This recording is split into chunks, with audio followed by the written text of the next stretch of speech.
नमस्कार दोस्तों, सभी का स्वागत है चार्ट मोजो के नई वीडियो में। 25 और 26 ये 2 तारीख को हमारी जो सेल है वो लाइव है। आज उसका आखिरी दिन है। रिपब्लिक डे के अवसर पे हमने एक ऑफर रन किया हुआ है जहाँ पे आप www.chartmojo.com वेबसाइट पे जाके भारत 20 कोड यूज़ कर सकते हो। इससे आपको 20% ऑफ मिल जाएगा सारे ही प्रीमियम कोर्सेज पे, जिसके अंदर हमने टेक्निकल एनालिसिस, ऑप्शन बाइंग और साथ ही साथ लाइव कोर्स जो सुनील का होने वाला है फेब में, वो भी आप देख पाओगे, वहाँ पे लिस्टेड रहेगा। चेकआउट पे आप कोड यूज़ कीजिए भारत 20। दोस्तों, अभी रिपब्लिक डे के अवसर पे हमने एक स्पेशल स्टॉक के ऊपर रिसर्च किया है, पर ये स्टॉक आप सभी को पता है, ठीक है। ये कोई ऐसा हिडन स्टॉक नहीं है, कोई ऐसी हिडन जेम नहीं है, और ये लार्ज कैप का सबसे दिग्गज स्टॉक है, ठीक है। तो इसके बारे में भी हम लास्ट में एक बार रिव्यू करेंगे, और अभी क्यों हमने इसको अपने रेडार पे रखा है वो भी बताएंगे। लेकिन जैसे कि अभी हम मार्केट देख रहे हैं, निफ्टी पे एनालिसिस करते हैं स्टार्ट, जैसा हम हमेशा करते हैं। तो निफ्टी का अगर हम चार्ट देखते हैं तो यहाँ पे चैनल पैटर्न का जो ब्रेकडाउन हुआ है, उसके बाद ये साइडवेज हो गया है अब, और इसने 21,000 को रिस्पेक्ट किया है। 21,000 तक पहुंचा नहीं है, 21,100 से रिवर्स हुआ है और उसको रिस्पेक्ट कर रहा है। खासकर अगर मैं बात करूं फ्राइडे सेशन की, तो फ्राइडे सेशन की जो एक्सपायरी थी थर्सडे सेशन की, sorry not Friday, Thursday session की, थर्सडे के अंदर काफी एक अच्छा शार्प अपसाइड मूव देखने मिला। लास्ट के आधे घंटे के अंदर, ओके, आधा पौना घंटा के अंदर हमें काफी एक अच्छा शार्प स्पाइक देखने मिला। और एंड ऑफ द डे हमें ये भी नोटिफिकेशन आ गया कि LIC है जो सबसे बड़ी DII है इंडिया के अंदर, उसको परमिशन मिल गई है HDFC बैंक के अंदर अपना स्टेक बढ़ाने को। तो जो बैंक निफ्टी काफी वीक था, ओके, पूरे दिन भर अगर हम देखें तो बैंक निफ्टी काफी वीक था, लेकिन एंड में आई थिंक ये न्यूज के कारण बड़े प्लेयर ने इसको फैक्टर करना स्टार्ट कर दिया पहले ही, ओके। और बैंक निफ्टी ने अपना प्रीवियस डे का लो भी तोड़ दिया था, लेकिन अब मेरे हिसाब से ये खबर के चलते और डाउ की स्ट्रेंथ को देखते हुए एक रिवर्सल आने के संकेत बन रहे हैं। लेकिन I think so reversal play करना चाहिए तो भी निफ्टी पे करना चाहिए। ऐसे अगर देखा जाए तो बैंकिंग के लिए ज़्यादा अच्छी एक न्यूज़ है, बट निफ्टी का चार्ट थोड़ा ज़्यादा क्लियर लगता है। निफ्टी का जो स्ट्रक्चर है वो थोड़ा ज़्यादा क्लियर है बैंक निफ्टी के सामने। ओवरऑल एग्रेसिव ट्रेडर के लिए ही ये लेवल है जो मैं बताऊंगा आने वाले सेशन में। 21,450 के ऊपर अगर मार्केट चले जाता है, एग्रेसिव अगर कोई ट्रेड करते हैं, तो वहां पे एक अपॉर्चुनिटी खुलेगी टिल 21,750, यस। तो ये एक सेटअप दिखाई देता है चार्ट के ऊपर। सेकंड, डाउन साइड के लिए अगर आप देखो, ओके, डाउन साइड के लिए निफ्टी पे एक बार के लिए वॉलेटिलिटी बढ़ने के चांसेस लग रहे हैं अगर डाउन साइड एक ब्रीच होता है तो, क्योंकि फॉरेन मार्केट काफी शानदार लग रहे हैं। उसके बैकड्रॉप में अगर निफ्टी गिरेगा तो काफी वोलेटाइल सेशन होने के चांसेस हो जाएंगे, क्योंकि एक तरफ बाइंग स्ट्रांग है अभी भी ब्रॉडर मार्केट में, लेकिन लार्ज कैप के कारण ज्यादा टाइम तक मार्केट स्टेबल नहीं रह पाएगा। एक डाउन स्विंग क्लियर फॉल नहीं बन पाएगी, वो चॉपीनेस के फॉर्म में फॉल आएगी। इसीलिए 21,000 का लेवल का मेरे हिसाब से अब वेट करना चाहिए लोअर साइड पे। वो अगर टूटे तो एक लेवल आएंगे, उसके बाद 150 पॉइंट नीचे 20,850 यहाँ तक का एक बार एक्सपेक्ट करेंगे। लेकिन ये मेरे को थोड़ा अभी लग रहा है, जिस हिसाब से न्यूज फ्लो चल रहा है, जिस हिसाब से फॉरेन मार्केट चल रहा है, कि ये आने के चांसेस थोड़े कम लग रहे हैं, ओके। और अब बैंक निफ्टी की अगर मैं बात करूं तो बैंक निफ्टी पे डाउन साइड ऐसा लग रहा है कि शायद थोड़ा रिस्क कैप हो सकता है। ऑलरेडी हम काफी एक अच्छे सपोर्ट जोन के अंदर एंटर कर रहे थे।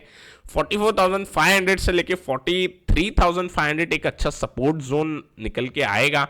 स्पेशली अब न्यूज भी आ गई, तो मेरे हिसाब से आने वाले सेशन में 45,000 के ऊपर अगर बैंक निफ्टी जाएगा तो एक बार के लिए एग्रेसिव सेटअप बनेगा यहाँ पे, ओके। 45 के ऊपर जाएगा तो, और यहाँ से एक 45,600 और 46 के ये लेवल तक की एक मूव एक्सपेक्ट कर सकते हैं। एक बार अगर मूव जनरेट होगी तो यहाँ पे एक बार प्ले बन सकता है, लेकिन अगेन ये थोड़ा एग्रेसिव होगा और निफ्टी पे मेरा फोकस ज़्यादा रहेगा। फिर भी अगर किसी को बैंक निफ्टी में इंटरेस्ट है तो यहाँ पे एक ये सेटअप रहेगा। डाउन साइड की बात करते हैं तो 44,400 अगर ब्रीच होगा, ओके, इसमें निफ्टी की तरह ज़्यादा नीचे लेवल नहीं है, पास में ही है लेवल 44,400 अगर ब्रीच होगा तो 44K और 43,800 ये लेवल एक बार दिख सकते हैं। अब बात करते हैं मिड कैप इंडेक्स की। मिड कैप इंडेक्स भी एक साइडवेज जोन में है। हमने लास्ट सेशन में देखा था कि ये एक ब्रॉडनिंग पैटर्न में अब हमें क्लियरली दिखाई दे रहा है। तो मेरे हिसाब से आने वाले सेशन में बजट भी नियर आ रहा है और उसी एंगल से एक फर्टिलाइजर स्टॉक पर भी हमने आज टेक्निकल स्टडी की है, उसके बारे में भी डिस्कस करेंगे।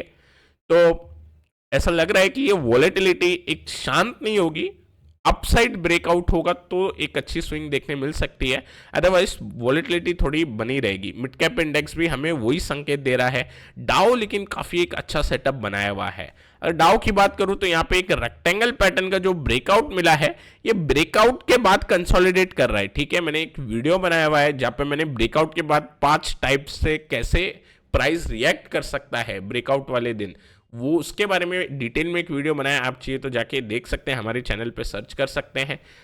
अभी डाउ के अंदर ये जो फ्लैग पैटर्न बना है, इसका अगर आज ब्रेकआउट मिल जाता है, फ्राइडे सेशन के दिन आज हमारे मार्केट तो बंद थे लेकिन डाउ के मार्केट खुले हैं और वहां पे आज ब्रेकआउट मिल जाते हैं तो मंडे के लिए काफी एक अच्छा संकेत हमें क्लियर मिल जाएगा।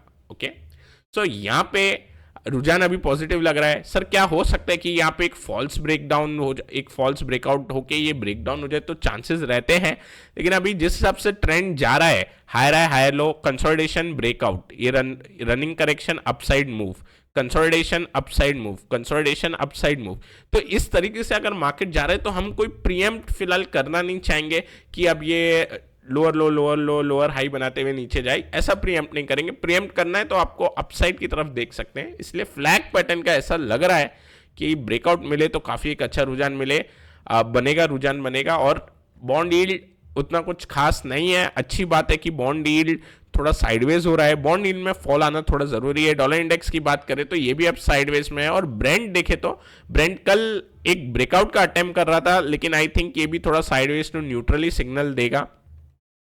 अब बात करते हैं लास्ट जो हमने काउंटर डिस्कस किया था वेडनेसडे वाले दिन फॉर दी थर्सडे। ओके, काफी अच्छा शानदार हमें प्रदर्शन देखने मिला। एम्बर एंटरप्राइज के चलते फ्लैग पैटर्न का काफी एक अच्छा ब्रेकआउट देखने मिला वॉल्यूम के साथ।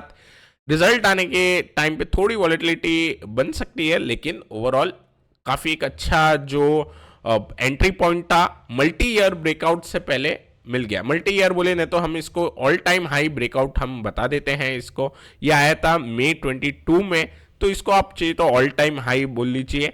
ऑल टाइम हाई का जो ब्रेकआउट है वो क्लियर अब दिखाई दे रहा है। अब दोस्तों इसके अंदर फर्दर जब 4,421 के ऊपर जाएगा, ओके, 4,215 के ऊपर जाएगा, तो डेफिनेटली इसके अंदर फर्दर बाइंग देखने मिलेगी, क्योंकि ये मल्टी ईयर ब्रेकआउट या ऑल टाइम हाई ब्रेकआउट जो भी कहो, क्योंकि 2 साल है, 2 ही साल का ब्रेकआउट है, इसलिए मैं मल्टी ईयर के बदले ऑल टाइम हाई बोल रहा हूँ।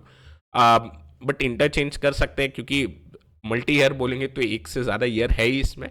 सो इसका जो मूव है वो हमें दिखाई देगा। ठीक है, तो इस पर डेफिनेटली हमारी जो चार्ट स्टडी थी वो सही हुई। अब रिजल्ट के कारण थोड़ा रिस्क बने तो भी आपका जो स्टॉप लॉस पॉइंट रहेगा वो काफ़ी नज़दीक रहेगा। ठीक है, तो इस काउंटर से काफ़ी एक अच्छी एक्सपेक्टेशन है। Let us see how it does in the upcoming session, तो इसके बारे में हम फिर रिव्यू रखेंगे, लेकिन काफ़ी अच्छी मूव के साथ ब्रेकआउट मिला। इसके अलावा दोस्तों NMDC, इसके ऊपर भी हमने स्टडी की थी, चार्ट स्टडी, और इसके अंदर इनसाइड बार का ब्रेकआउट अपसाइड हो गया है। इसके अंदर जो हम खबर देख रहे थे कि चाइना की तरफ से भी जो रिजर्व रेशियो कट किया है उसका भी बेनिफिट मिलेगा, और साथ ही साथ मैंने आपको 3-4 टेक्निकल पॉइंट भी गिनाए थे इसके अंदर, वो चीज़ प्ले करते हुए अगर दिखाई दे जाए तो डेफिनेटली आने वाले सेशन के अंदर 240-250 का जो साइकोलॉजिकल लेवल है वहां तक ये जाना चाहिए। अब फॉलोअप बाइंग आते हैं, जैसे ही 220 के ऊपर चले जाए तो काफ़ी एक अच्छा कंफर्ट दे देगा। तो ये दोनों काउंटर ने काफ़ी एक अच्छा प्रदर्शन दिखाया लास्ट सेशन के अंदर। ओवरऑल निफ्टी साइडवेज था, उसके बावजूद दोनों काउंटर ने एक अच्छी मूव दी। अब सीमेंस एक FNO साइड से काउंटर निकल के आया है, इसने एक असेंडिंग ट्रायंगल बनाया है। ओके, और असेंडिंग ट्रायंगल कहाँ पे बनाया है?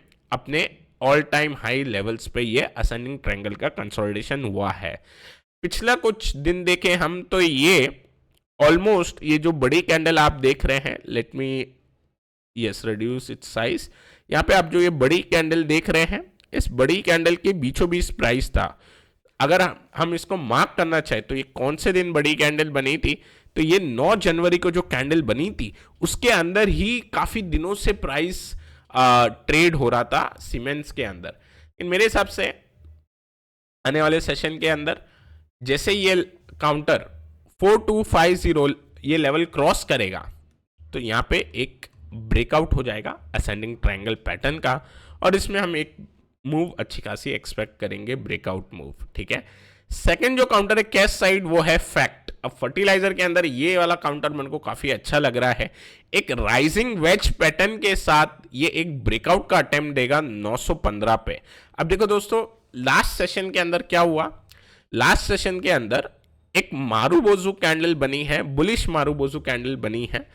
अब इस कैंडल की स्पेशलिटी क्या है, ओपन जो है वही इस कैंडल का लो है, मतलब मार्केट हमारे निफ्टी बैंक निफ्टी नीचे थे, लेकिन इसके अंदर कोई ऐसे बायर्स थे जिन्होंने मार्केट ओपन होते ही अपनी बाइंग स्टार्ट कर दी। इस वजह से जो इसका लो था वो ओपन के सेम लेवल का बन गया। ओके, विच मीन्स डेफिनेटली उस दिन वॉल्यूम के साथ हमें इंडिकेटर मिल रहा है कि इसमें हो सकता है कि स्ट्रॉन्ग हैंड्स फिर से आ रहे हों, स्पेशली बजट से पहले शायद थीम के हिसाब से ये स्टॉक में मोमेंटम बन जाए। अभी लास्ट के कुछ दिन देखोगे तो आपको दिखाई देगा, ये विक्स दिखाई देगी। ओके, इसका मतलब ये है कि ऊपर के लेवल पे इसको रेजिस्टेंस मिल रहा था, लेकिन लास्ट सेशन के अंदर क्लोजिंग भी इन रेजिस्टेंस लेवल के ऊपर मिली है, तो इससे कॉन्फिडेंस बढ़ रहा है। तो इसमें एग्रेसिव अगर कोई काम करना चाहता है तो मेरे हिसाब से 900 का लेवल निकले तो एक बार के लिए मोमेंटम बनना स्टार्ट हो जाए। इसका लेवल जो निकल के आएगा, इंपॉर्टेंट लेवल साइकोलॉजिकल लेवल 1000 का निकल के आएगा अपसाइड में, और 1100 का लेवल निकल के आएगा ऑन दी चार्ट बेसिस। अब दोस्तों ये दो काउंटर है जो हम मंडे के लिए ध्यान रखेंगे। अब एक जो स्पेशल काउंटर है उसके बारे में बात करते, by the way large cap का ही काउंटर है, लेकिन रिलायंस इसने हमारा फोकस अभी शिफ्ट किया है थोड़ा लार्ज कैप के ऊपर भी, क्योंकि रिलायंस काफ़ी टाइम से अंडर परफॉर्म कर रहा है। अगर हम इसका चार्ट देखें तो दोस्तों, अगर मैं ये वाला हाई पॉइंट गिनूं 2500 का जो 21 अक्टूबर को आया हुआ था, और उससे पहले का जो मैं हाई पॉइंट गिनूं जब 14 सितंबर का ये लेवल था, ऑलमोस्ट यहाँ से सिर्फ 20% का ही इसने रिटर्न दिया है।